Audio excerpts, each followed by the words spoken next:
assistance, but I won't pursue the matter further.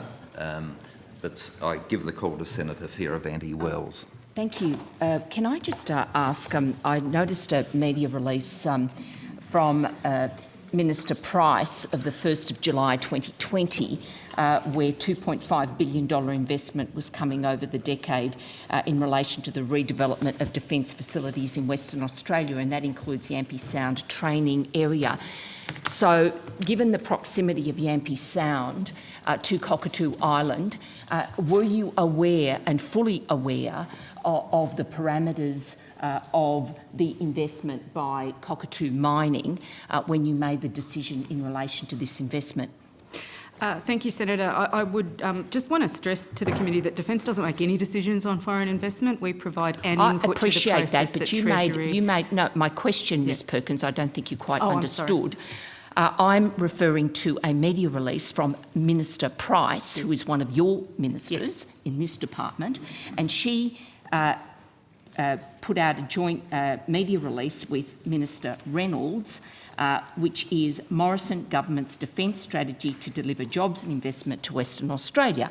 And it pertains to $2.5 billion investment over the coming decade to refresh and redevelop defence facilities in Western Australia, including Yampi Sound training area. That was the gist of my question. Yeah, I'm sorry, I did misunderstand you. To answering that part of it. And I would say yes, we were. And as I referred earlier to the consultation we undertake with stakeholders, and while I won't speak to the specifics of the advice we gave Treasury, I can absolutely confirm that in this case we engaged with both Army and the Estate and Infrastructure Group, and part of the broader framework that we always consider is what are the proximate bases, what is their current and future uses. So that's absolutely part of the risk assessment that we undertake. So you don't have any concerns at all in relation to this proposed development, and now we understand that the airstrip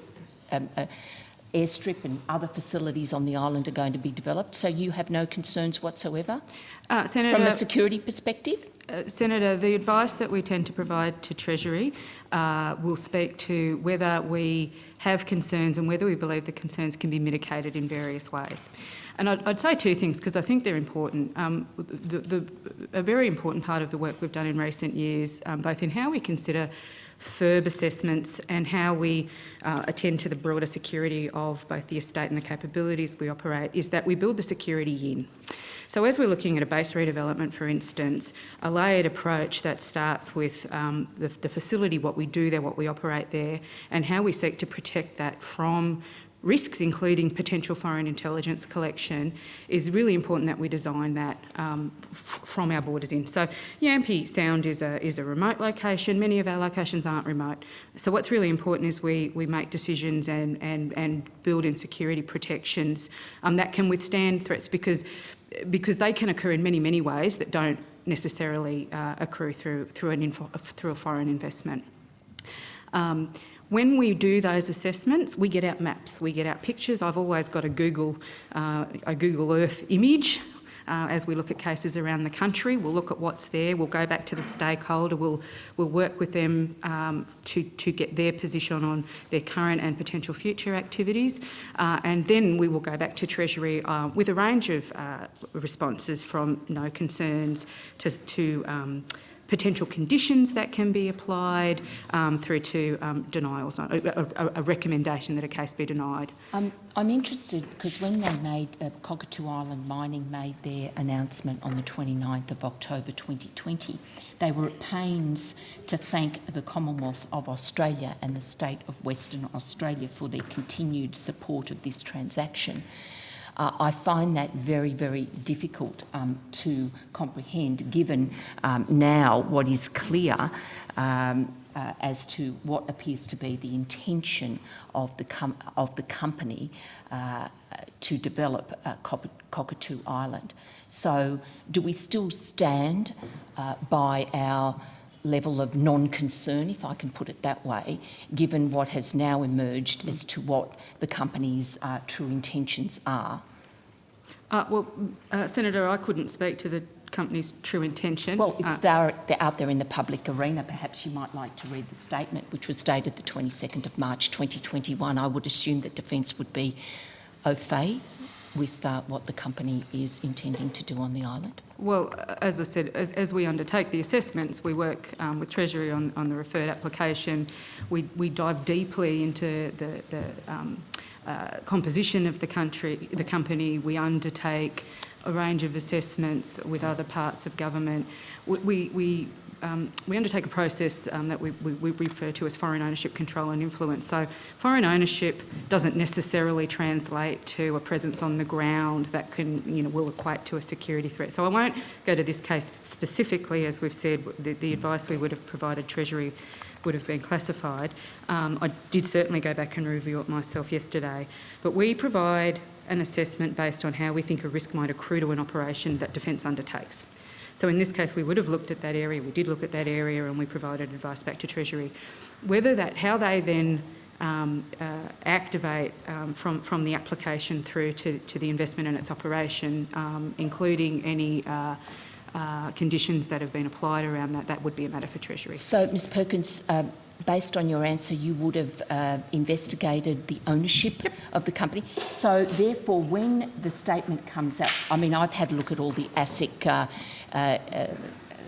records to show the true ownership of this company, and it's very interesting that in a statement that has been recently released, there seems to be a discrepancy between the assertions as to ownership by the company now and alleging that there is no Chinese ownership, whereas it's very clear from the ASIC records that there is Chinese ownership, and there is also a question as to how close they are to relevant members of the communist regime in China. So on the basis of what you said, would you go back, and does that not cause you concern that there is this discrepancy? And more to the point, given the public concern that has been raised about this, are you going to revisit your concerns or lack of concerns given the information that is now in the public arena? Look, I went back and looked at the case yesterday. I think all of the issues that you raise now are matters for Treasury in their management of these processes.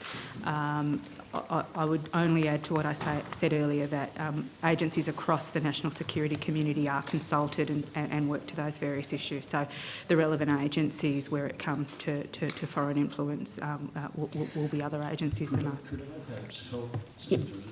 If it appears that incorrect information was part of the application, then yes, it obviously needs to be revisited. That's my point, Mr. Moriarty. If shares change, or if ownership and control, not just the ownership, that's right. If that changes, then of course it's appropriate for things to be revisited. Well, I raised this matter, and Senator Abetz and I have raised this matter for that very point, because there seems to be now a discrepancy in relation to control, and it does come to the point that we've raised before about the interaction of private companies, so-called private companies from China operating in Australia, and they're clearly, certainly our foreign relations legislation doesn't cover that, but that is of concern. Yeah. So, and things do change over time. What companies propose to do when they make an initial application, if that then changes subsequently in ways that worry the security agencies, there are appropriate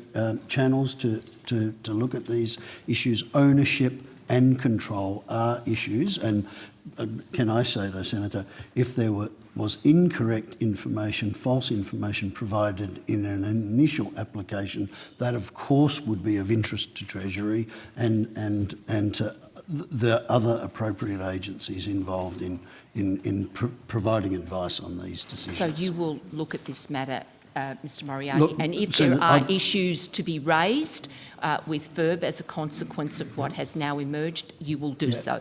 Senator, I will have a conversation with the Secretary of Treasury to reassure myself about how this process has been dealt with.